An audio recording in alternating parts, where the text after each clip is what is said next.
क्या आपको भी माइटोसिस टफ लगता है? प्रोफेज, मेटाफेज, एनाफेज में कंफ्यूजन होती है? तो इस वीडियो को लास्ट तक देखें। Let's start with prophase. Prophase में सबसे पहले क्रोमैटिन फाइबर्स की कंडेंसेशन होगी। ये क्या टर्म है? फॉर एग्जाम्पल, आपके पास एक ऊन है जो कि आपस में बहुत ही उलझी हुई है, तो आपको समझ नहीं आएगा कि आप उस ऊन का यूज क्या करें। इसी तरह क्रोमैटिन फाइबर्स सेल में बहुत ही उलझे हुए होते हैं आपस में, तो जिससे सेल डिवीजन में डिफिकल्टी होती है। इसीलिए सबसे पहले तो ये क्रोमैटिन फाइबर कंडेंस होंगे क्रोमोसोम बनाने के लिए, यानी कि फर्स्ट स्टेप होगी condensation of chromatin fibres to form chromosome.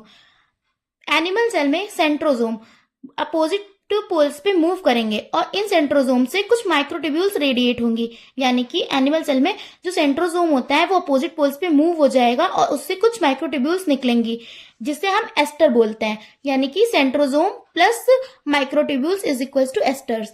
फिर इन एस्टर्स से स्पिंडल फाइबर्स निकलते हैं और माइटोटिक एपैरेटस बनता है, यानी कि एस्टर से जब स्पिंडल फाइबर निकलने लगेंगे तो हम उसे बोलेंगे माइटोटिक एपैरेटस। अब प्रोफेज का एंड पार्ट क्या होता है? देखिए, जैसे कि जब आप पढ़ने बैठते हैं तो आप अपने पास बुक्स रख के बैठते हैं ना, या फिर कोई डिस्ट्रैक्टिंग आइटम जैसे कि कोई गेम या फिर कुछ अपना गिटार लेके तो नहीं बैठ जाएंगे ना। इसीलिए जैसे हमें सेल में जब सेल डिवीजन करनी है तो मेन तो हमें क्रोमोसोम पे फोकस करना है, तो हम बाकी की जो डिस्ट्रैक्टेड चीजें उन्हें हटा देते हैं, यानी कि अदर्स ऑर्गेनेलीज को डिसअपियर कर देंगे।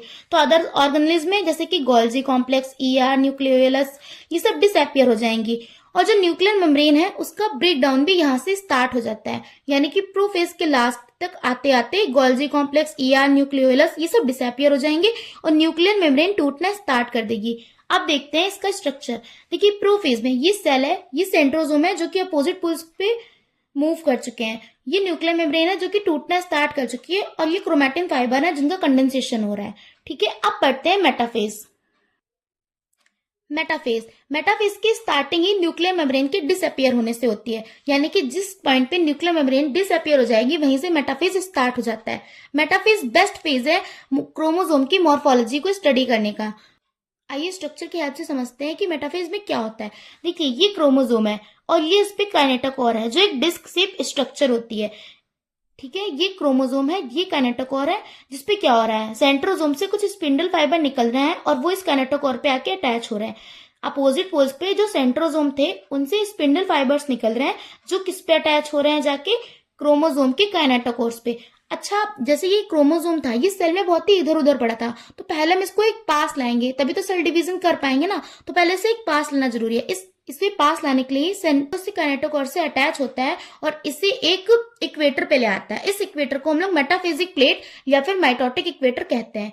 एक बार फिर से रिवाइज कर लेते हैं मेटाफेज। मेटाफेज में क्या होगा, स्पिंडल फाइबर क्रोमोसोम के काइनेटोकोर से अटैच हो जाएंगे और क्रोमोसोम को सेल के इक्वेटर पे अरेंज कर देंगे। इस इक्वेटर को मेटाफेजिक प्लेट या माइटोटिक इक्वेटर कहते हैं। अब एनाफेज। एनाफेज में सिस्टर क्रोमैटिड सेपरेट हो जाएंगे। सिस्टर क्रोमैटिड क्या होता है? एस फेज में आपको याद होगा कि जो क्रोमोसोम था वो एक सिस्टर क्रोमैटिड वाला था, बट एस फेज में उसका डुप्लीकेशन हुआ था जिससे एक ही क्रोमोसोम की दो सिस्टर क्रोमैटिड हो गई थी, यानी कि एक ही क्रोमोसोम है बट उसके क्रोमैटिड्स कितने हैं? दो, तो ये दोनों आपस में बहन हुए ना, तो एक ही क्रोमोसोम की दो सिस्टर क्रोमैटिड्स होती हैं, तो ये सिस्टर क्रोमैटिड्स क्या होंगी, सेपरेट हो जाएंगी।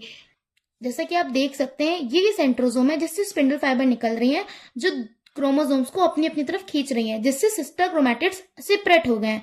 ये सिस्टर क्रोमैटिड्स अपोजिट पोल्स पे मूव कर जाएंगे और क्लस्टर बनाएंगे। एनाफेज बेस्ट फेज होता है क्रोमोसोम की शेप को स्टडी करने का। क्रोमोसोम की शेप कैसी होती है? कोई क्रोमोसोम एल शेप का होता है, कोई क्रोमोसोम वी शेप का होता है, तो ये आप एनाफेज में स्टडी कर सकते हैं। Next telophase. टीलोफेज में न्यूक्लियर मेम्ब्रेन फिर से डेवलप हो जाएगी। ये देखिए इसका स्ट्रक्चर, यहाँ पे अपोजिट पोल्स पे क्रोमोसोम का क्लस्टर बन गया था, लेकिन अगर हम इसके सराउंड न्यूक्लियर मेम्ब्रेन नहीं लगाएंगे तो ये आपस में नहीं मिल जाएंगे, इसीलिए क्रोमोसोम के क्लस्टर के अराउंड दोनों ही अपोजिट पोल्स पे न्यूक्लियर मेम्ब्रेन डेवलप कर जाती है और ER, Golgi body, nucleolus reform हो जाते हैं। जो भी चीज आपने प्रोफेज में की थी उसकी बिल्कुल अपोजिट आपको टीलोफेज में करनी है, यानी कि प्रोफेज में आपने ईआर, गोल्जी बॉडी, न्यूक्लियोलस सबको डिसअपियर किया था, तो यहाँ पे ये तीनों चीजें रिफॉर्म हो जाएंगी और वहां पे न्यूक्लियर मेम्ब्रेन का ब्रेकडाउन स्टार्ट हुआ था, तो यहाँ पे न्यूक्लियर मेम्ब्रेन फिर से डेवलप हो जाएगी। Thanks for watching this video. Save the video and if you have any doubt ask in the comment section.